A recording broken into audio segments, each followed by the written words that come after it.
That's a challenge. So it really is a challenge for the poor people to have access to a land. So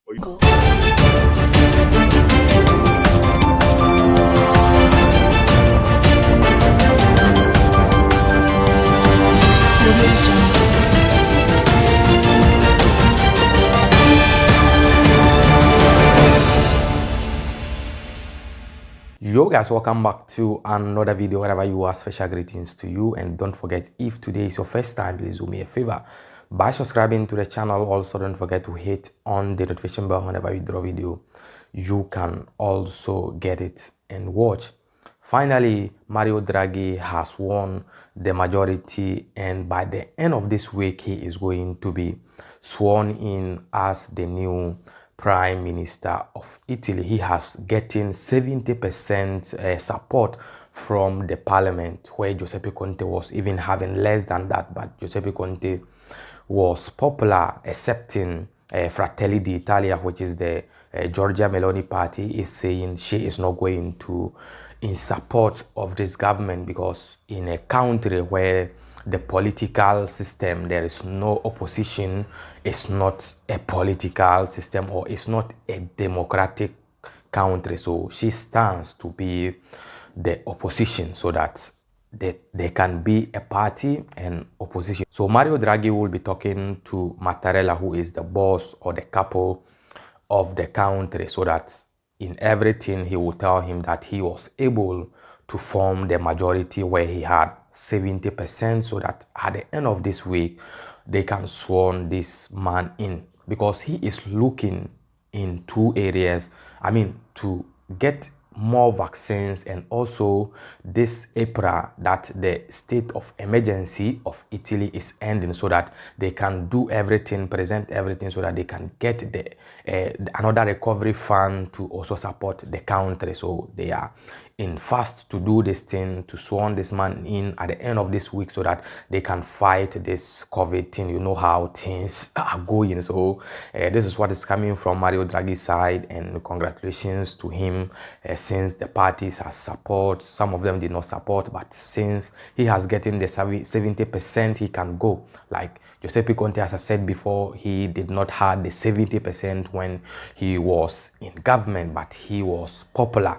So let's go and watch the video that Euronews reported. When we are back, we will give you the rest of the update. So today, the final and most important round of talks begins. We know that the aim there is to draw up a new cabinet, a broad policy agenda, establishing the makeup of the new ruling coalition. But the priority right now really is to define a new political program rather than choosing new ministers. A new political program that all parties will have to agree on. And that would require a united effort from each one of them when it comes to overcoming differences between them. We know that Draghi wants to build a pro-European government that will have two main tasks. The main one being managing the pandemic, speeding up the vaccination campaign. The second one, meeting the April deadline. That's when Italy has to submit its spending plans to get the largest share of the EU recovery fund. And these, Jeanette, are seen as general issues that a cross-party coalition is expected to agree on quite easily. But political analysts do wonder what would happen when the government will have to discuss issues such as the migration crisis, given how opposing the views on these are, both of the Democratic Party and the League Party, and whether that could trigger more tensions. Jeanette? So, Giorgia, if Mario Draghi does get enough support, what next for him in his efforts to form a government, and how do Italians view him?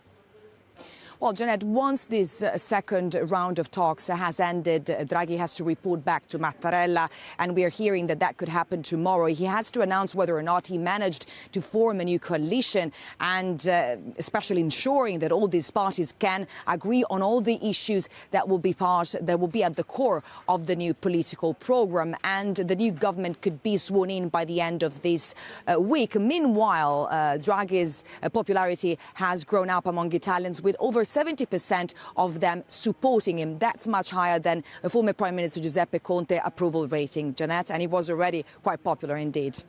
Yeah, guys, I hope you have seen the video. So this is the system of government that Italy has formed just to come together and support this man, because there is no time to go for election. But some people were still asking for election, but there is no time for election. And now let's move on to the next story. In Nigeria, our local rice farmers who farm to also boost the domestic production of rice, they are now saying the loans that government gave to them, they are not going to pay a dime of this loan that government give them to boost the domestic production of rice. They said there are a lot of politicians who are using the state resources, the state money, without paying them back. Why is it that the government will give them loan, to use in farming, and some of them even lost these farms because they were flooded and then they did not get the production? So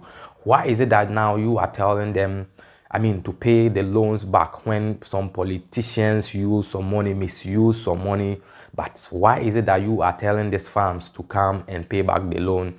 They are not going to pay a dime. They thought this money that the government gave them was something free or something, gratis or something like that. So they are not ready to pay this money. So this is what is coming from rice farmers in Nigeria about the loan the government gave to them, to boost the domestic production of rice, and they decide not to pay back the money. Guys, let's go and watch that video. When we are back, we will give you the rest of the Abdullahi Megandu watches closely as farm hands prepare new paddy fields for a new crop. A few meters away, other workers tend to new shoots. Megandu is one of Nigeria's major rice producers, with hundreds of hectares of land dedicated to growing rice. He says serious farmers like him are benefiting from a government loan scheme to boost domestic production, but says the scheme faces risks. The real farmers are paying, which means there is success. Now, I have no apology to mention. There are certain category of people, you give them, they don't do the farming, and then they will be a challenge to you. They will say, it is a gift given to us. Isa Wanzam leads a 34-member farmers cooperative and says they weren't told they would have to pay anything back. If it was made clear to us that it's a loan, we'd have known how to approach it. We didn't apply for it. So I can tell you that we won't pay back a dime. Not all of it was money. We consider it as gifts or assistance. After all, we see politicians take public funds with no accountability. The so-called Anchor Borrower scheme encourages farmers with small holdings to produce a variety of commodities and to connect producers with processors. But 5 years after the program was introduced, Nigeria still imports foods the scheme was meant to produce in excess. Since 2015, an estimated $600 million has been provided to more than 1 million farmers to boost rice production. Critics of the process say it's corrupt and lacks transparency. They accuse government officials and politicians of hijacking a scheme that could now collapse because of a failure to pay back the loans. An estimated 40% of those who have received money have either failed or refused to fully repay. Some officials say that's often understandable. Though very slow, but one can understand that for one reason or the other, some payments sometimes can be slow. Especially the last time we had flood. So you can imagine our farmers lost a whole lot. Africa's most populous nation has 34 million hectares of arable land, but only 33% is under production.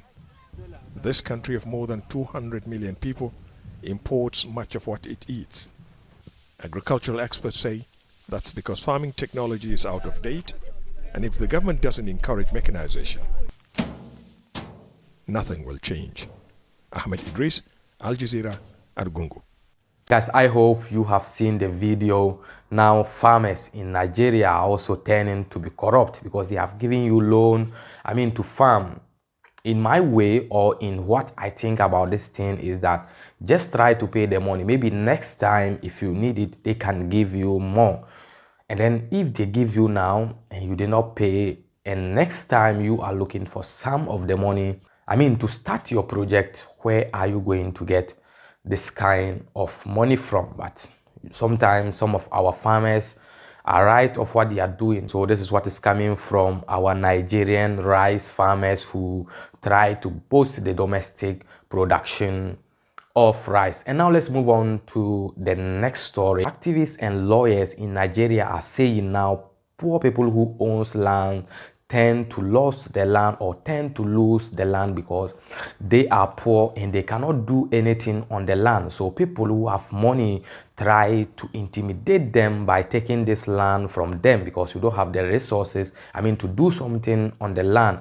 Immediately they see that this land is in a proper location where they can do some project on it, they can just use some 419 to collect the land from you. So now some people don't have option than to sell their piece of land because at the end of the day, they will come and collect it from you. Even if you are having the land, maybe you inherited it from your father or your grandparents, they can still come and collect the land from you because you don't have money, to do something on the land. And even if you take lawyer because they have money and some of them are political leaders, they can just do some 419 ways to collect this land from you. So now this is what is coming from poor people in Nigeria who are owing lands, but at the end of the day, they turn up by losing the land because they don't have the resources to do something on the land. And some of them, that is the only piece of land that they farm on it, they use, to cater for their family, but they will end up by losing this land. There is one lawyer who has been helping them several years, but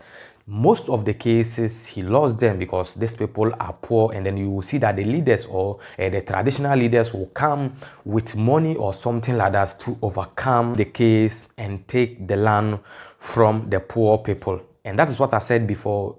Poor people in Nigeria with lands now has no option than to sell the land, because if you sell the land, it's better for you to lose it for someone you don't even know to just come one day to use 419, to collect your land from you. So this is what is coming from Nigeria, people who are owing lands but they are poor. Guys, it's not easy. Corruption continues, it doesn't end. Let's go and watch the video. When we are back, we will give you the rest. In 7 years, Mansour Aliyu has fought at least 16 court cases of land being taken unjustly, but lost most of them. The lawyer and activist says the poor are up against the powerful who have the resources to manipulate the judiciary.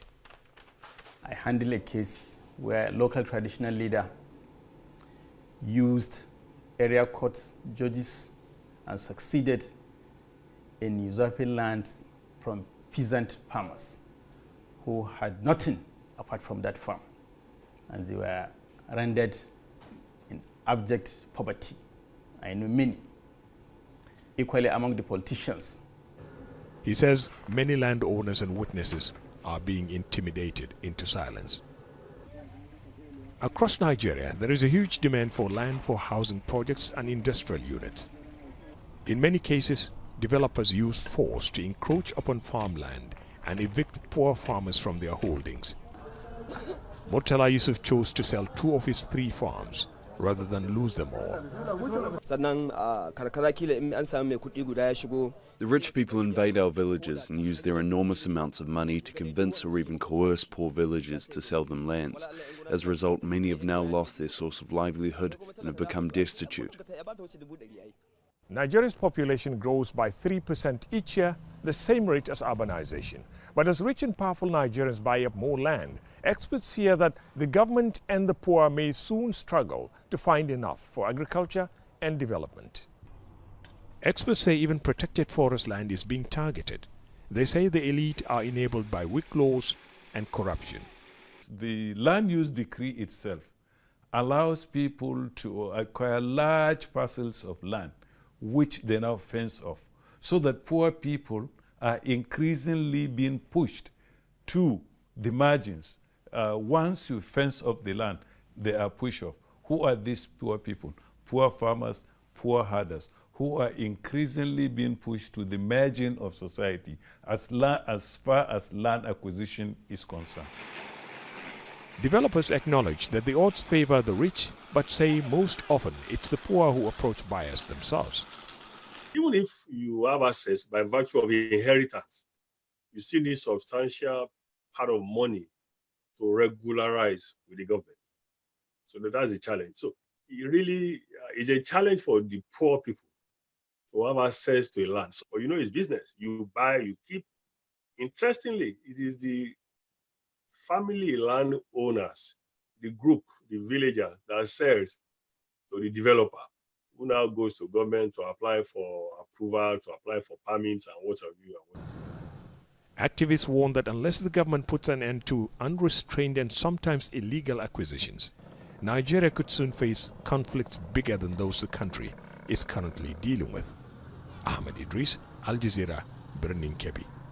Guys, I hope you have seen the video. So that is the sad story which is coming from Nigeria about our poor people who are having lands in good location that they don't have resources to do something on the land. I'll be ending today's news here, and the name still remains Official Cracker on YouTube and Official Cracker on Facebook and Official_Cracker1 on Instagram. Guys, try to go and check me on the Instagram page. Till we meet again in the next video, stay safe and stay blessed. Peace out.